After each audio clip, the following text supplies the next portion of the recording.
삼기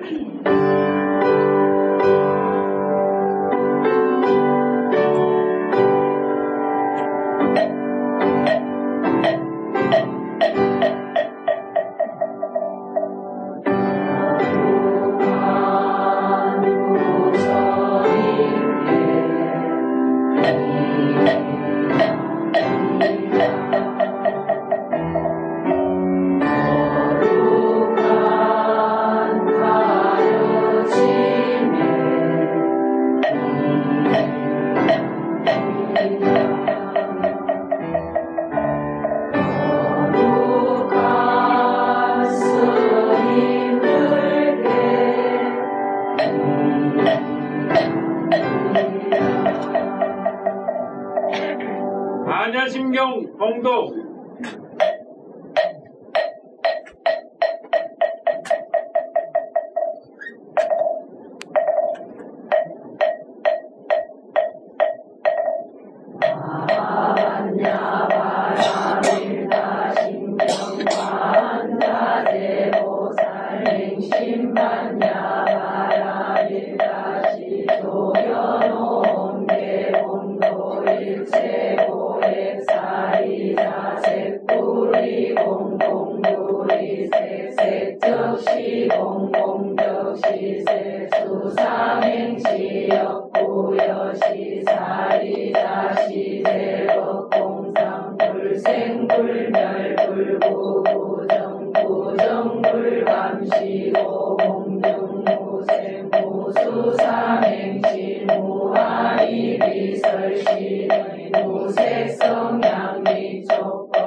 헌법과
큰 스님께 삼배 올리겠습니다.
일시비일역구일 세주묘 온열의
화엄경 본문에 들어가기 전에 왕복서 한 구절 하겠습니다. 왕복서 10페이지 제9문, 드디어 이제 9문에 이르렀습니다. 9문, 감경봉우, 그렇습니다. 제목이 감경봉우. 봉우, 만난 것을, 화엄경 만난 것을 감탄하고 경사스럽게 생각한다, 이 뜻입니다. 화엄경 만난 것을 우리가 그냥 어쩌다가 도반이 가자고 해서 왔다, 뭐 여러가지 인연이 있겠죠. 어떤 인연으로 만났든 간에 화엄경을 한번 이렇게 만난 것, 그것만으로 아주 감사하게, 정말 감동스럽게 생각하고 아주 경사스럽게 생각한다 하는 그런 내용을 말씀하고 계십니다. 거기에 이제 작은 제목이 두 개가 있는데, 하나는 홍천원유 그랬어요. 이런 홍천원유, 널리 드날리다, 그 말입니다. 홍천, 널리 열어서 세상 사람들에게 알리게 된 까닭, 원인과 이유, 이 뜻이죠. 시로 보살 수비여 용궁여 그랬습니다. 저 앞에서 보면은, 팔문에서 보면은, 지인가히 상황제물 모습이나 참으로 가히 항상 하고 늘 우주 밖에 항상 있는 유명한 설법이고, 통방기 홍교, 어느 지역, 어느 세계, 어느 시대든지 다 통하는 그런 큰 법규다. 그리고 칭성지 극단이다. 우리 마음 성품에 딱 들어맞는 직한 말씀이며, 일성지 요괴하라, 일불성, 부처의 경지를 가르치는 아주 요긴한 법규다. 심사위 현지하고 강남 여행하니 이 화엄경의 깊고 깊은 뜻을 공부하고 나서 다른 경전을 이제 가만히 살펴보니까 마치 기유고일이 예천에 탈 중경지어요. 오늘같이 맑은 날 태양이 이렇게 하늘에 떴는데 무슨 빛이 저 태양빛을 이기겠습니까? 태양이 하늘에, 저 밝은 하늘에 떴는데 탈 중경지에 다른 아주 온갖 빛들을 다 빼앗아 버린다. 무슨 뭐 전기불이 아무리 밝다 해도 오늘 같은 이런 태양이 밝게 뜨면은 밖에 아무리 밝은 전기불을 켰다 하더라도 태양빛을 능가할 수가 없죠. 그와 같이 화엄경의 격은 그렇다 하는 뜻입니다. 그리고 수미행에 나군봉적으로다. 수미산이 하늘에 높이, 바다에서 높이 이렇게 솟았는데, 수미산이 높이 솟으면 다른 어떤 작은 산들은, 뭐 이 산 저 산 큰 산이 있다 하더라도 그 산들은 전부 그 밑으로 들어가고 만다, 떨어진다, 이런 표현을 했어요. 그런데 그래서 이와 같은 훌륭한 화엄경을 보살 수비여 용궁이요 그렇습니다. 보살이 용궁에서 비장되어 있는 것을 찾아냈다. 용수보살이. 그래서 이제 용수보살 약창계 그렇게 합니다. 용수보살이 깊고 깊은 용궁에 비장되어 있는 것, 감춰져 있는 것을 찾아냈다. 용수보살이 이제 용궁에 가서 가져왔다, 이런 표현을 해요. 그건 이제 무슨 뜻인가 하니, 용궁은 바다의 중심에 있잖아요. 우리가 전설이 됐든 사실이 됐든 상관없이, 그건 무슨 뜻인가 하니, 불법이라고 하는 더 넓은 대해, 저 태평양 바다보다도 더 넓은 불법대회에 가장 그 중심 자리에서 화엄경을 찾아왔다, 이런 뜻입니다. 그래서 모든 경전 가운데, 팔만대양경 가운데서 이 화엄경이야말로 그 중심에 있는 것이다. 그 중심에 있는 것을 용수보살이 찾아서 세상에 드러내게 됐다. 대연천량의 동화로다. 대연 큰 현임. 이게 이제 실차란타가 번역을 했죠. 실차란타 스님이 이제 번역을 하고, 그 주변에 이제 많은 사람들이 이제 보조를 하면서 인도 말로 된 것을 이제 한문으로 번역했습니다. 동화라고 하는 것이 중국어를 말하는 것이죠. 중국에다가 천량하겠다, 드날리게 됐다. 그러니까 인도 말을 번역을 해서 중국에다 드날리게 됐다. 그런 내용입니다. 그 다음에 또 이제 다음 페이지에 정명가무라 그랬어요. 가무, 만난 것을 감격해 한 것을 바로 밝힌다. 정명, 가무를 바로 밝힌다. 뭐가 이제 참으로 화엄경 만난 것이 그렇게 감동스러우냐 하는 그런 내용이에요. 고유 정법 시대에도 상위청의원을 돌아보건대 정법의 시대에도 오직 정법의 시대에도 가만히 돌아보아 생각하건대 정법 시대 부처님 당시라 하더라도 상위청의원을 그래서 오히려 밝은 빛을 숨긴다.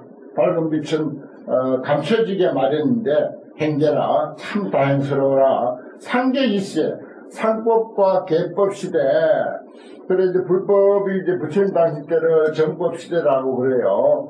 대개 이제 500년 정도를 이제 정법 시대 그렇게 하고, 그래 500년 지난 뒤에는 이제 상법 시대라. 이 상법이라고 하는 말은 정법하고 비슷한 시대다. 그래서 그 다음에 계자는 계법 시대인데 말법이라는 시대예요. 그러면 이제 정법을 500년 잡고 상법을 1000년 잡고 계법을 이제 10,000년 잡고 그래요. 정법은 500년 써놔요. 정법 밑에는. 그 다음에 상자 밑에는 1000년. 그 다음에 이제 계자는 이제 말법이라는 소리인데 이건 한 10,000년으로 그렇게 이제 보통 칩니다. 학설은 이제 분분하지만 대개 그렇게 쳐요. 정법 시대도 지나가고 상법 시대 1500년도 지나가고 그 다음에 이제 말법 시대에 접어든 때다 이 말입니다. 청양승 시대를 두고 하는 소리예요. 지금 우리는 더 말할 것도 없죠. 지금은 뭐 2600년 2700년 이렇게 접어드는 시대니까 이러한 시대에 우사 현화하고 이 현화 아주 깊고 오묘한 교화 이런 뜻입니다. 우리는 화엄경 공부는요 불교에는 여러 가지 차원으로서 사람들을 가르치고 교화하고 중생제도를 하는데 화엄경으로서 우리가 교화를 받고 화엄경 공부를 하는 것은 아주 깊고 유연하고 오묘한 교화예요. 다시 말해서 명품 교화, 차원이 높은 교화다 이 말이에요. 그 불교에도 뭐 여러 가지 불교가 있지 않습니까? 그동안 뭐 여러 불자님들 접해 보셔서 아시겠지만은 불법에 수많은 방편이 있습니다.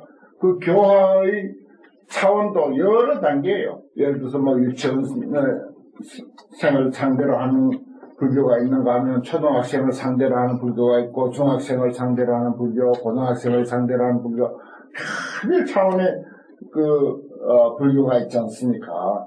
그런데 이 현화라고 하는 것은 가장 높은 박사학위를 한 10개쯤 받은 뒤에서 공부하는 그런 것을 만났다 이 말이에요. 우사현화. 그런 그 높은 그리고 현묘한 교화를 만나게 됐어. 그리고 항봉성주하는 하물며 성주를 만나겠다. 성인의 주인 그랬어요. 성인의 주인은 비로자나 법신 부처님. 법신 부처님이 비로자나 부처님이 말하자면 철하신 것으로 되어 있기 때문에 그런 법신 부처님의 가르침을 만나게 되었으며 또 득제 영산하 하양 영산에 있게 됐다. 영축산 부처님이 한참 교화를 성하게 할 때 불법이 인도에서 부처님이 한참 교화를 많이 해서 그야말로 신도가 수백만 명이 되고 스님 출가한 스님들도 뭐 수십만 명이 되고 했을 그 무렵 부처님 당시에 살아생전에 가장 교화가 성황을 이루었을 그런 시대에 우리가 있게 된 거나 마찬가지다. 그런 말이죠. 갈사 유종하니 극한 종지를 극한 종지를 다 생각할 수 있게 됐으니 기무경약과 어찌 경사스럽고 기쁘지 아니한가 이 말이에요. 뛸 듯이 기뻐한 일이다. 경약 경사스러울 경대가 뛸약자죠. 아주 경악스러워서 그냥 펄쩍펄쩍 뛸 정도로 이 환경 만난 것을 생각하면 그렇게 감동스럽다 하는 그런 내용을 이렇게 서문에다 썼습니다. 이 청양국사는 내가 자주 요 이제 김구경약가라고 하는 이 말 밑에다가 또 이제 주석을 달기를 망구에 듣기 사서라 내가 자주 표현하는 이 몸 바쳐서 그 죽을 곳을 얻었다라고 하는 내용을 바로 김구경약가라고 하는 이 구절에다가 요거 말을 가지고는 부족하다 싶어가지고 그 밑에도 또 길게 당신이 설명을 또 했어요. 그 설명한 글 가운데 그 말이 있습니다. 망구에 듣기 사서라 이 몸을 바쳐서 내 그 죽을 곳을 얻었다. 얼마나 감격하고 기뻤던지 환경을 공부하면 공부할수록 너무 좋은 거야. 그래서 이제 이런 표현을 김구경약가 참 이보다 더 높은 교환은 우리가 어디 가서 만날 수가 없습니다. 환경의 차원보다도 뭐 더 높은 교환은 이 세상에 도대체 있을 수가 없는 거예요. 그 뭐 무슨 연불선이 어떻다, 비파사나가 어떻다, 참선이 어떻다 해도 전부 환경 저 밑에 수준이야. 전부 밑에 수준이라고. 까마득한 밑에 수준이라. 그래서 우사, 현화, 아주 깊고 오묘한 교화를 만났다. 그런 뜻입니다. 이런 내용을 이제 서문에다가 표현을 했어요. 오늘은 본문은 108쪽에 위에서 5번째 줄, 108쪽 위에서 5번째 줄, 개송 7번이죠. 세간 소유 중복해가 개를 세간에 있는 온갖 복의 바다를 세간에 있는 온갖 복의 바다를 우리는 무량대복을 누리면서 살지만은 무량대복을 누리고 있는 줄을 몰라. 그게 이제 문제예요. 사실은 어디서 뭐 불교 공부한다고 해서 어디서 복을 가져오는 것이 아니고 이미 우리가 누리고 있는 복을 인식하게 되고 그것을 눈뜨고 보게 되고 내가 만지게 되고 내가 마음껏 활용하게 되는 그런 그 길을 환경을 통해서 배우게 되는 것입니다. 사실 현재 우리가 이렇게 살고 있다고 하는 이 사실에 대해서 세세하게 눈뜨고 이해하고 깨닫게 되면은요, 정말 우리의 이 인생과 세상은 그럴 때 더없이 소중하고 존귀하고 값진 것이라고 하는 사실입니다. 세간소유 중복해 불력능생 보영정 이랬어요. 부처님의 힘으로 이 환경이나 뭐 다른 경전도 이제 필요하겠습니다만은 그러한 가르침을 통해서 부처님의 가르침의 힘을 통해서 능히 하여금 그 복을 나게 만들고 널리도 청정하게 만든다 그 말이에요. 우리 인생사 세상사가 참으로 소중한 줄을 비로소 불법을 공부하면서 하나하나 깨닫게 되고 느끼게 되고 뭘 많이 가져야 되고 벼슬이 높아야 되고 그래야 되는 줄 그래야 인생이 행복하고 만족한 줄 알았는데 이 부처님 법문 듣고 또 특히 환경을 하나씩 한 구절 한 구절 공부하면서 보니까 내가 지금 어떤 처지에 있든지 내 삶 이대로가 또 세상 이대로가 정말 무량대복을 누리면서 사는 그런 모습이다라고 하는 것을 여기서 말씀하고 계세요. 불능계시 해탈처 하시니 부처님이 능히 해탈처를 계시하시니 그 가운데 모든 것으로부터 벗어나는 해탈감 뭐 잘하려고 하고 더 많이 가지려고 하고 더 많이 소유하려고 하는 그런 어떤 집착에서부터 벗어나는 것 그런 집착으로부터 벗어나는 것이 무량복 가운데서도 제일 훌륭한 복이 해탈감이에요. 해탈을 느끼는 것. 그걸 내가 해탈감 그래요. 느낄 감자 써가지고 해탈감. 우리는 해탈감을 느끼고 살면은 더 이상 없습니다. 사실은 모든 것으로부터 해탈. 집착으로부터 해서 가져야 되겠다, 얻어야 되겠다, 더 많아야 되겠다, 더 높이 올라가야 되겠다, 더 큰 걸, 이러한 우리의 어떤 욕심과 집착으로부터 벗어나고, 벗어나는 어떤 느낌. 그게 해탈처예요. 그 해탈처를 부처님이 개시해 주시니, 본래 기존의 것, 우리 마음속에 본래 가지고 있는 것, 그것만으로도 너무너무 훌륭한 것이고, 너무 충분한 것이거든요, 사실은.